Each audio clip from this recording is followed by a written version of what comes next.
11 দলীয় ঐক্যের আজকের এই খুলনা বিভাগীয় ঐতিহাসিক সমাবেশ, যে সমাবেশ এই ভূখণ্ডের বহু আন্দোলনের স্মৃতি বিজড়িত খুলনা সার্কিট হাউস ময়দানে লক্ষ লক্ষ জনতার উপস্থিতিতে অনুষ্ঠিত হচ্ছে।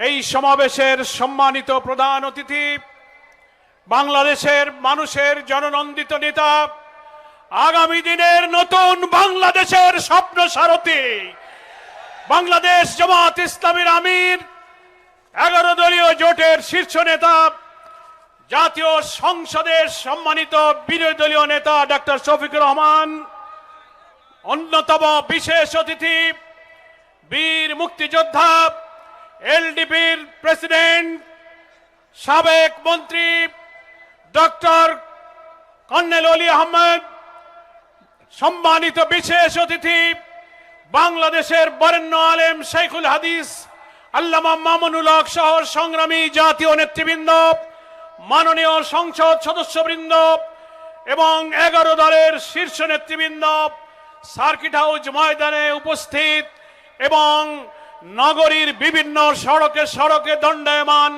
আমার প্রিয় খুলনাবাসী ভাই ও বন্ধুগণ, প্রথমেই হৃদয়ের সমস্ত তৃপ্তি আবেগ দিয়ে পরম করুণাময় আল্লাহর দরবারে শুকরিয়া আদায় করছি।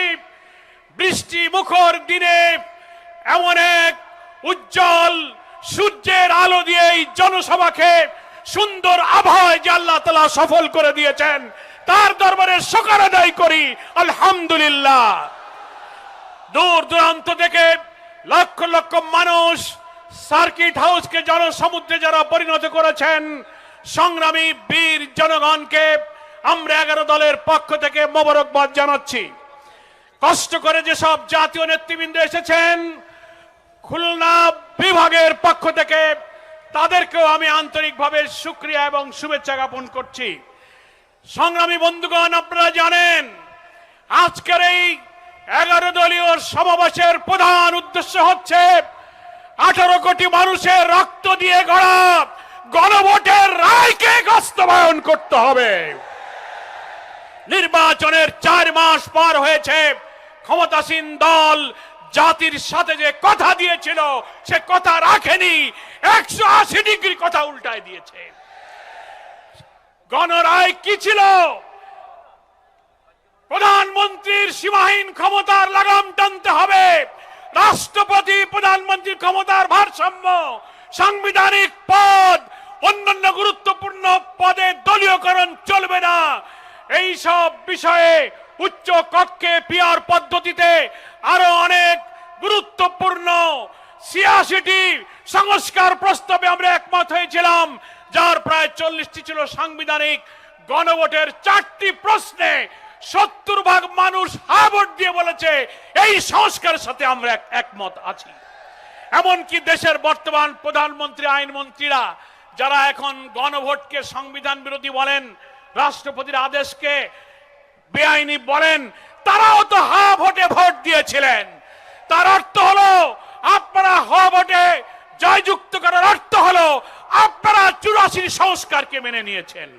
অথচ সেই হ্যাঁ ভোট দিয়ে এখন আপনারা বলছেন এটা সংবিধানে নাই, এটা বেআইনি, এটা রাষ্ট্রপতির এখতিয়ার নাই। ফলে পরিষ্কার ভাবে 11 দলীয় শীর্ষ নেতা বৈঠক করে সারা বাংলাদেশে আন্দোলনের কর্মসূচি দিয়ে 18 কোটি মানুষকে আমরা বুঝাতে চাই এই সরকার জনগণের সরকার নয়, এই সরকার কর্তৃত্ববাদী ফ্যাসিবাদের দিকে ধাবিত হয়েছে। এখান থেকে লাগাম টেনে আমাদের গণভোটের রায়কে কার্যকর করতে বাধ্য করতে হবে। 11 দলের প্রিয় নেতা, আমাদের প্রিয় নেতা জাতীয় সংসদে তিনি বলেছেন এই জুলাই সনদ বাস্তবায়ন না হওয়া পর্যন্ত সংসদে লড়াই চলবে, রাজপথেও লড়াই চলবে। তিনি প্রধান অতিথির বক্তব্যে জুলাই সনদ কি এবং এইটা বাস্তবায়নের জাতির কি দায়িত্ব, তিনি আমাদেরকে আজকে ঐতিহাসিক সেই বক্তব্য প্রদান করবেন। জনদুর্ভোগ সীমা ছাড়িয়ে গেছে, খুন, ধর্ষণ, লুটপাট, মসজিদে বসে খুন, শিশু ধর্ষণ, লোমহর্ষক হত্যাকাণ্ড, চাঁদাবাজিতে আজকের সব সন্ত্রাসের রাজত্ব তৈরি হয়েছে। এমন একটি শান্তিপূর্ণ সমাবেশ, আমাদের বাগেরহাটের কিছু ভাইয়েরা এই সমাবেশে আসতেছিলেন, আসার পথে বিএনপির সন্ত্রাসীরা তাদেরকে হামলা করেছে, অসংখ্য লোক আহত হয়েছে, 2 জন তারা আহত হয়ে এখন হাসপাতালে চিকিৎসাধীন আছে। তাহলে এত শান্তিপূর্ণ সমাবেশ, এখনই আপনারা সন্ত্রাস শুরু করে দিলেন। ফলে এই খুলনা বিভাগ 11 দলীয় বিরোধী দলের উর্বর জনপদ হচ্ছে খুলনা বিভাগের 10টি জেলা, 36টি নির্বাচনী আসনের 25টি আসনে খুলনা বিভাগে আমরা বিজয়ী হয়েছি। কি বলেন ঠিক কিনা?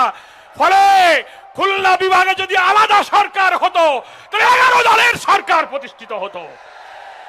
আপনারা এখানে চাঁদাবাজি করবেন, দলীয় কর করবেন, আর 11 দলের লোকদের অধিকার নির্বাচনী আসনগুলোতে বিভিন্ন ক্ষেত্রে বৈষম্য, বরাদ্দ, এমপিদের নামে মিথ্যা গুজব ছড়িয়ে আমাদেরকে ছোট করলে খুলনা বিভাগের মানুষ কিন্তু ছেড়ে কথা বলবে না।